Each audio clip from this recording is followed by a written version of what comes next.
Do you want to know some anger management techniques for kids? I'm Nicholeen Peck, and I teach parenting and good communication as well as child development all over the world through the lens of the principle self-government. And in this video, we are talking about how to be calm when we're struggling with anger management.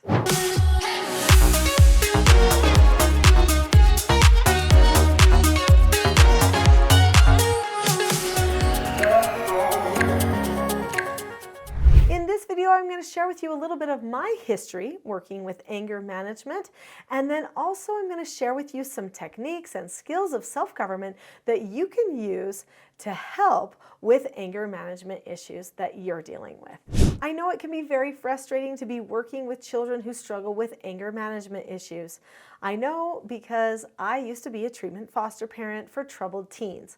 I've raised 4 biological children on my own, and I'm a grandma now, but for years I also did therapeutic treatment care for troubled teens. They were all between the ages of 12 and 18, and many of them had anger management issues, but that wasn't all.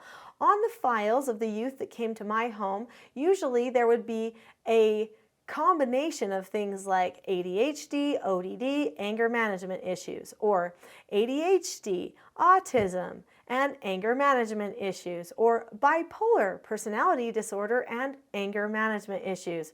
Anger management issues were a very common one. I can only think of 1 or 2 foster children we had that did not struggle with their anger management issues. This means their ability to self-regulate and to recognize when they are even going to anger. Some people go to anger so quickly that they don't even recognize that they've lost control until they are deep into the episode with the anger. It's very frustrating for them because they don't like getting trapped in that all the time, but sometimes just the way that they're wired in their brain, they have a deep path that goes straight to back brain, and there's just no stopping. Well, maybe. There actually is stopping, and that's what we're going to talk about in this video, is what you can do to help stop it. But I wanted you to understand that sometimes when a person is going to that place, it is a very difficult habit for them to break. Sometimes it even relates to their neuroprocessing, and it can make it even more difficult, especially when you compound it with triggers associated with abuse or with anxieties. Those types of things can make it even more difficult to stop that freight train from going to the back brain. It is important for children to understand how their brain works. When they're in front brain, they have the most capacity to be able to think and solve their problems.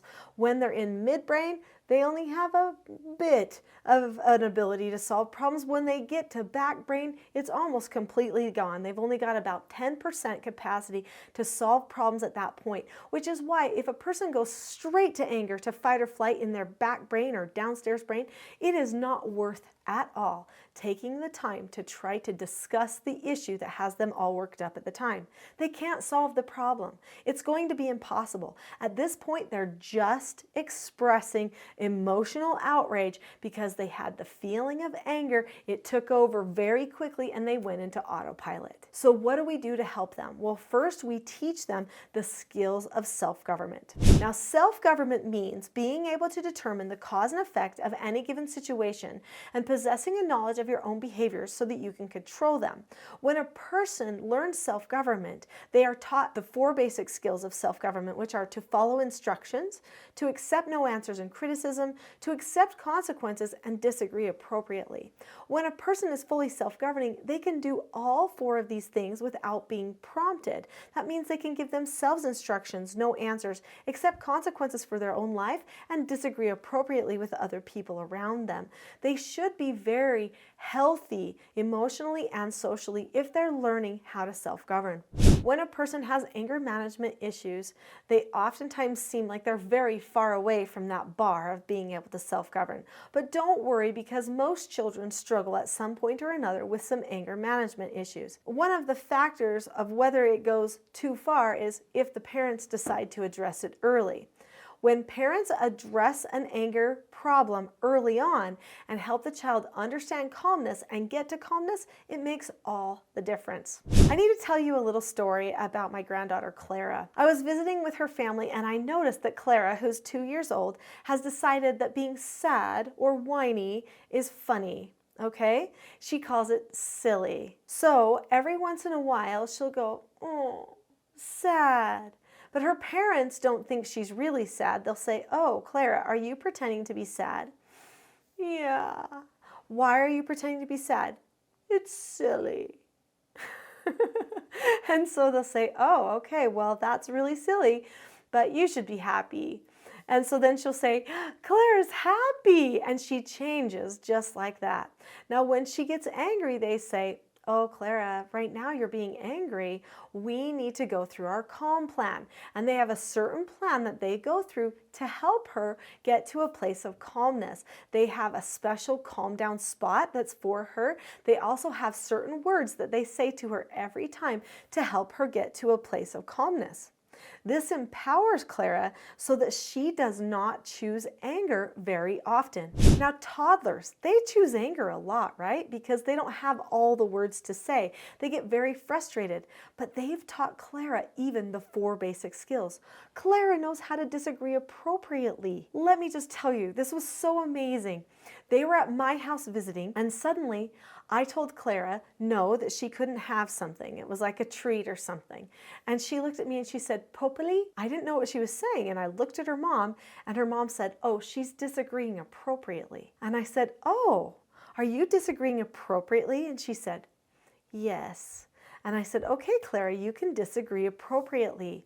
And little 2-year-old Clara did a disagree appropriately. She had to be coached through exactly what to say, but she knew not to get angry, but to disagree appropriately instead. At age 2, the younger you teach them, "I don't need to worry about being angry, I can talk about things," the better.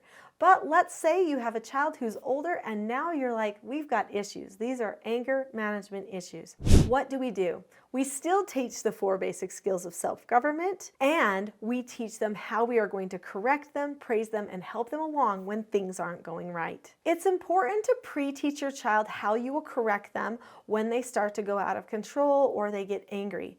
Pre-teaching the child helps them attach to the teaching. They get some buy-in, and it decreases their anxiety because it increases the predictability of your teaching later. So then when they start to go out of control or get angry and you do a correction about it, it's not as surprising. In fact, they're hoping you'll do it. Many children who have anger management issues want someone to help stop them. They don't want to go to that place. They want someone to bring it to their attention so that they can break the habit. And I know this because the children at my home that had the anger management issues were all youth. They were teens, and they could express how hopeless they felt going to that same angry place every single time. Young children may not express that yet, but when they get older, they know this is a destructive pattern that is not helping them. This is not to say that anger is a bad thing. All people feel anger at one time or another, and it's a great cue for us. If we recognize we're feeling angry, then we know we have a problem that needs to be solved and probably someone we need to talk to. We also know we need to get ourselves ready by focusing on calmness so that we can get ourselves to a place where the problem can be solved. But when you are helping a child who's going completely out of control, probably the number one thing you can do, besides preparing them for exactly what words you will say and the process that you will go through, is to work on your own calmness. So when I have older children going out of control, we use something called the rule of 3 to help them. But the rule of 3 would just be another power struggle if I wasn't calm and ready. The calmness and preparedness of the parent is everything in that teaching. So what do I do to get calmness? I would love to share that with you. I actually am a pretty fiery person. I'm kind of witty, creative. I'm the type of person that might say things I regret. In fact, I have said things that I regret in the past. I mean, we're all human, right? Nobody's perfect. But there was a time when I decided deliberately to use that strong-willed nature in me to focus on calmness instead of on fighting.